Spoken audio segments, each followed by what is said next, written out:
Hello, my name is Bob. I'm an ordinary guy. Every morning, I wake up at 7, drink my coffee, and head to work. My life was simple and predictable. But one morning, everything changed. That day, when my alarm went off, everything seemed normal. I picked up my phone, expecting a few messages, but there was nothing. Strange. My mom always sent me a "Good morning, son" message. Today, there was nothing. Feeling uneasy, I made breakfast, stepped outside, and started walking to work. When I reached the office, the security guard at the door gave me a sharp look. "Excuse me, sir, what are you doing here?" he asked. Bob. I work here, in the accounting department." The man laughed. "I'm sorry, sir, but no one by that name works here. This had to be a joke." I walked straight to my office, but the room, it wasn't my office. Another man was sitting there, working on a computer. "Hey, what are you doing here?" "This is my desk," I said. The man looked up at me and replied, "Who are you? What are you doing here? This must be some cruel joke." I immediately called my friend Mike. The phone rang, and a woman's voice answered. "Wrong number, sir." I hung up. My hands were shaking. I called my mom. The phone connected, but my mom didn't recognize me. "Who are you? Is this some kind of prank?" she said and hung up. I was struggling to breathe.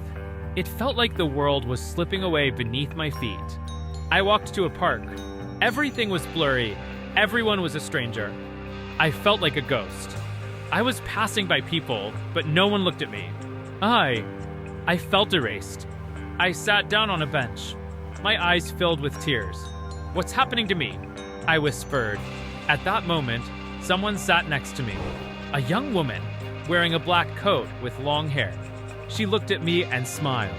"They've forgotten you too, haven't they?" she said. I was in shock. What do you mean?" I asked. Her name was Sona. We shared the same fate. We clung to each other. Together, we started searching for answers. For days, weeks, we wandered the streets, trying to piece together our pasts. Then we realized something. Both of us had been in a car accident a week ago, at the same intersection, at the same time. We went there. We stood at the same intersection. Sona turned to me and said, "Either we find a way back from here, or we stay here forever." At that exact moment, my phone rang. The screen said, "Mom." With trembling hands, I answered. "Bob, son, can you hear us? Please wake up.